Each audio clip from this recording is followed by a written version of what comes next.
வணக்கம் நண்பர்களே, இமயம் DBT real estate சேனலுக்கு உங்களை வரவேற்கிறேன். இப்போ நம்ம பார்க்க வந்து ப்ராப்பர்ட்டி பார்த்தீங்கன்னா நீங்கள் இந்த கிரீன் கலர் வீடு தாங்க.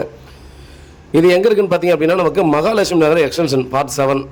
ஸோ பார்ட் 7 எக்ஸ்டென்ஷனில் நமக்கு வந்து பார்த்தீங்கன்னா 1800 ஸ்கொயர் ஃபீட் லேண்ட் ஏரியாவில் ஒரு 1000 square feet 1000 square feet building பார்த்தீங்கன்னா கன்ஸ்ட்ரக்ஷன் பண்ணியிருக்கிற வீடு. ஒரு 15 வருஷத்துக்கு கிட்டான ரீசேல் வீடு வந்து சேல்ஸ் வந்துருக்குது. வெஸ்ட் ஃபேஸிங்கில் 30 ஃபீட் ரோடுங்க. வீடு வந்து பார்த்தோன்னா இப்போது ஆள் இருக்காங்க.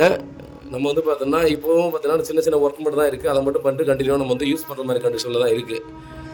ரேட்டு 85 லட்சம் கேட்குறாங்க. அவங்க சொல்லக்கூடியது 85 லட்சம். நம்ம பிளாட்டுக்கு அப்படியே ஆப்போசிட்டில் 4500 ரூபாய்க்கு புதுசாக லேஅவுட் போட்டு சேல்ஸ் பண்ணிருக்காங்க. 4200 வரைக்கும் சேல்ஸ் பண்ணிகிட்ருக்காங்க. புதுசாக ஒரு சின்னதாக ஒரு லேஅவுட் போட்டு பண்ணிகிட்ருக்காங்க.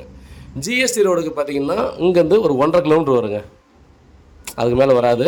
நீங்கள் மகாலட்சுமி நகர் ஃபஸ்ட் ஸ்ட்ரீட் நம்ம என்பிஆர் கல்யாண மண்டபம் வெளியில் போகணுன்னா 2 கிலோமீட்டர் கண்டிப்பாக வரதுக்கு சான்ஸ் இருக்குது. நம்ம இல்லை நம்ம பிளாட்டுக்கு அப்படியே ஆப்போசிட்டில் பார்த்தீங்கன்னா ஒரு ஸ்ட்ரெயிட் ரோடு போகும். அந்த ஸ்ட்ரெயிட் ரோடு போனீங்கன்னா நமக்கு வந்து பார்த்திங்கன்னா நம்ம ஜிஎஸ்டி நம்ம நந்திவரம் கவர்மெண்ட் ஹாஸ்பிட்டல் இருக்கு இல்லையா, அந்த குளத்தை ஒட்டி நந்தீஸ்வரர் கோயிலை ஒட்டி ரோடு போகுது பார்த்தீங்களா, அந்த ரோட்டில் போய் ஜாயின் ஆகிறதா இருந்தால் உங்களுக்கு ஒரு 1.5 கிலோமீட்டர் வரும். ஃபுல்லாக ரெசிடென்ஷியல் ஏரியா, நல்ல டீசெண்டான ஏரியாவில் பார்த்தீங்கன்னா அந்த ப்ராப்பர்ட்டி ஆனது நமக்கு வந்து கொடுத்துருக்காங்க. கீழே வந்து பார்த்தீங்கன்னா நம்ம வந்து கன்ஸ்ட்ரக்ஷன் பண்ணது அவங்களுக்கு கன்ஸ்ட்ரக்ஷன் பண்ணியிருந்தாங்க. மேலே வந்து பார்த்தீங்கன்னா ஷீட் போட்டு சும்மா அவங்க ஓன் யூஸுக்காக பண்ணி வச்சுருக்காங்க. ஸோ அதை யூஸ் பண்ணுறதா யூஸ் பண்ணிக்கலாம். இல்லை அதை எடுத்துகிட்டு நீங்கள் வந்து மேலே கூட கன்ஸ்ட்ரக்ஷன் பண்ணணும்னு நினச்சிங்கன்னா கன்ஸ்ட்ரக்ஷன் பண்ணிக்கலாம். ஸோ அந்த மாதிரி கண்டிஷனில் தான் பார்த்தீங்கன்னா இது கொடுத்துருக்காங்க. நல்ல ரெசிடென்ஷியல் ஏரியாங்க. யாருக்காவது பார்த்தோன்னா இந்த டிஸ்டன்ஸில் எனக்கு செட் ஆகும்னு நினச்சிங்கன்னா கண்டிப்பாக இதை பர்ச்சேஸ் பண்ணுங்கள். நல்ல ஏரியா.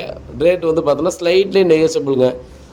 மேபி எனக்கு தெரிஞ்சு பார்த்தோன்னா இன்னொரு 2 lakhsலேருந்து 3 lakhs குறைக்கலாம். அதுக்கு மேலே குறைக்கிறதுக்கான சான்சஸ் இல்லைன்ற மாதிரி சொன்னாங்க. ஸோ டைரெக்டாக உட்காந்து பேசும்போது அது கீழே குறையிறதுக்கு சான்ஸ் இருக்கான்றதை நம்ம வந்து பேசுவோம். பாருங்கள், இந்த லொக்கேஷனில் நல்ல ப்ராப்பர்ட்டி நமக்கு வந்து கிடச்சிருக்குது. உங்களுக்கு தேவைப்படுது, உங்களுக்கு இந்த இடத்துலேருந்து உங்களுக்கு சாட்டிஸ்ஃபைட் ஆகும் அப்படின்ற மாதிரி நினச்சிங்கன்னா கண்டிப்பாக நீங்கள் கால் பண்ணுங்கள். டிஸ்கிரிப்ஷனில் கூகுள் லொக்கேஷனோட பார்த்தீங்கன்னா உங்களுக்கு கொடுத்துருக்கேன். ஸோ அந்த டிஸ்டன்ஸ் ஓகேவான்றதை ஃபஸ்ட்டு நீங்கள் சூஸ் பண்ணிக்கோங்க. வேறு ஏதாவது டீல் வேணால் கால் பண்ணுங்கள். உண்மையாகவும் நேர்மையாகவும் முடியும். நன்றி.